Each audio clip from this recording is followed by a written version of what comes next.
Today, I want to tell you how I lost my faith. In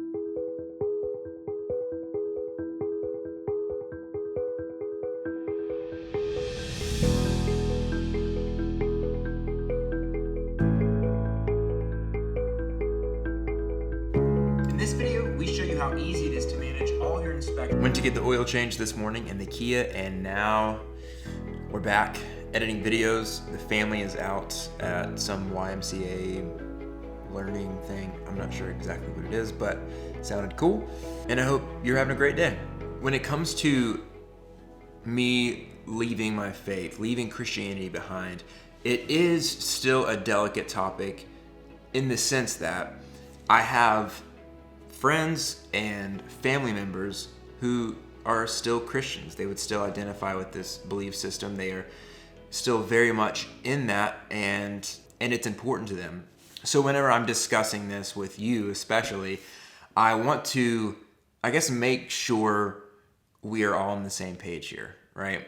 This conversation can be delicate, and it can make people quickly offended and worried, or all sorts of emotions, because there's a lot of emotions packed into what we believe. And people hold this stuff very dear to their hearts. So this is not me coming after individuals, or I'm not even trying to take down a system here. I am just expressing to you what my experience was and how my beliefs have shifted over the past 5 years. I grew up in this. I was in it from the very beginning. I was an evangelical Christian. That's what my house was. That's where I was at most of my time, was at the church and surrounded by these messages and this lifestyle.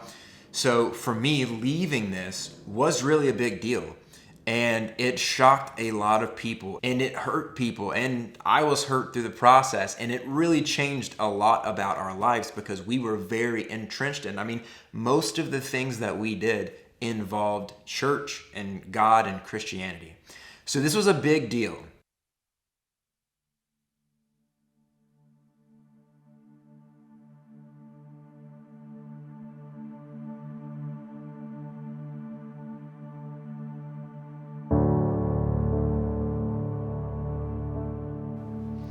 I was born into the Christian evangelical world. My dad is a pastor still today, and my family, we were always in church growing up. That's just how it was. And especially here in the South, there are churches where I live on almost every street corner in these little towns.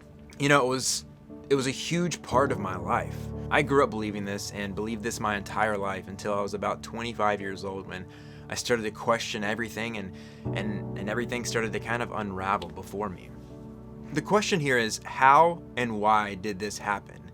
Again, my dad's still a pastor. I have family members, I have friends who still believe this way.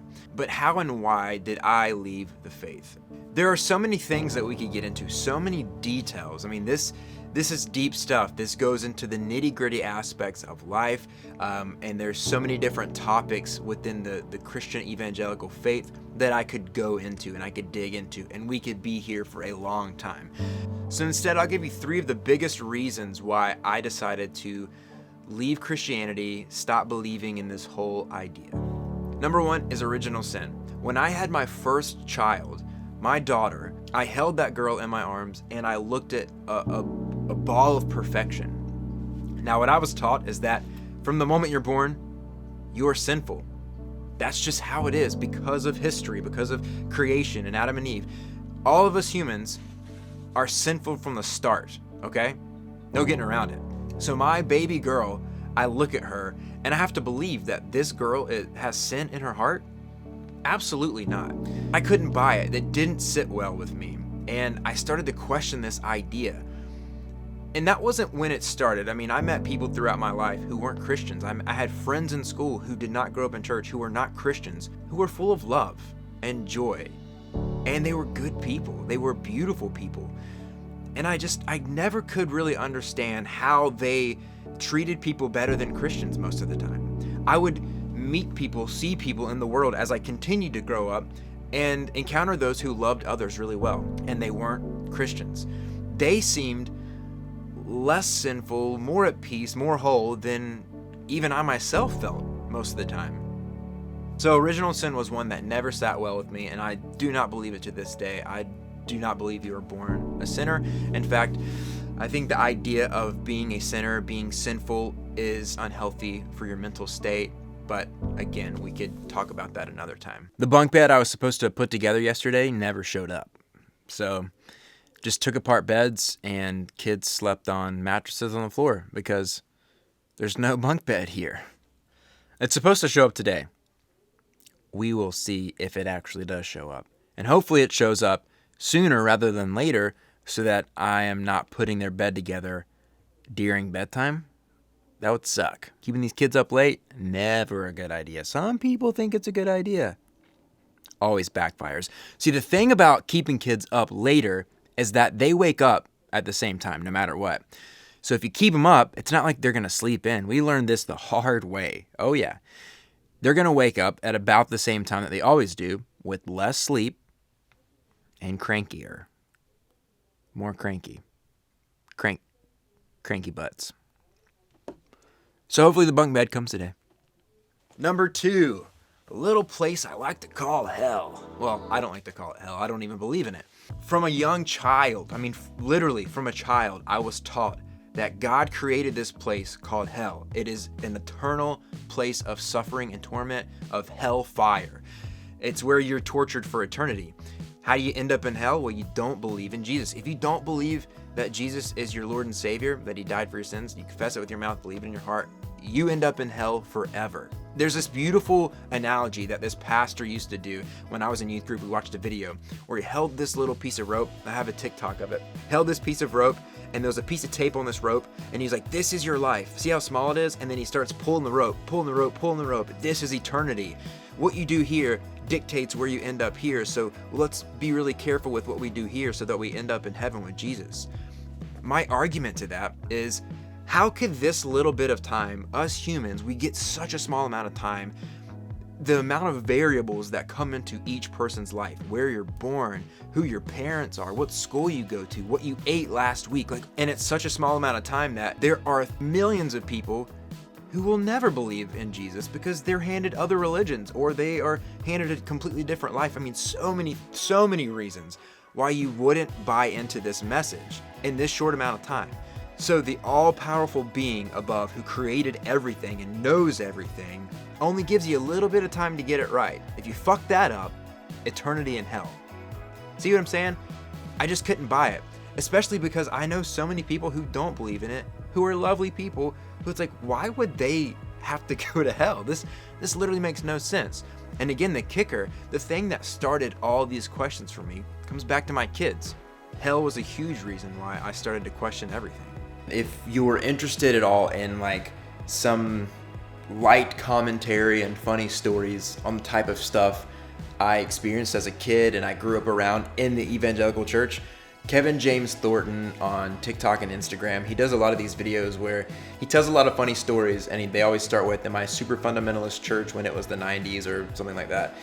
And he talks about the things that he did in his youth group.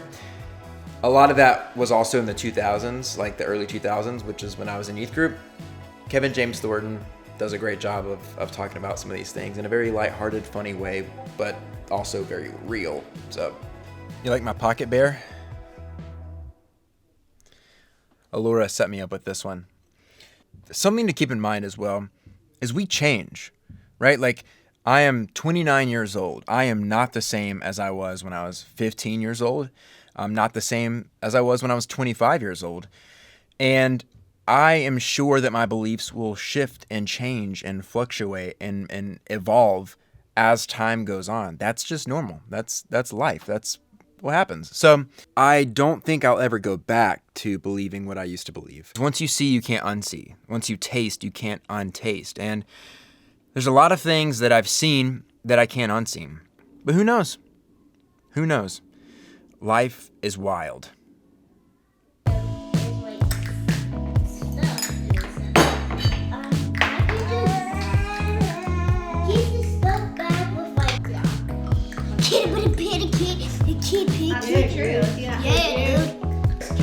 Can you give us an update on the bunk bed? Yeah. It's going to be here so soon. We hope so. Do you think it's actually going to show up because it's 6:30, and it says it's still on its way. That's what it did last night.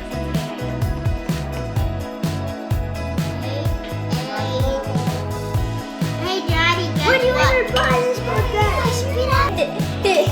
How about the soup, though? This is mine.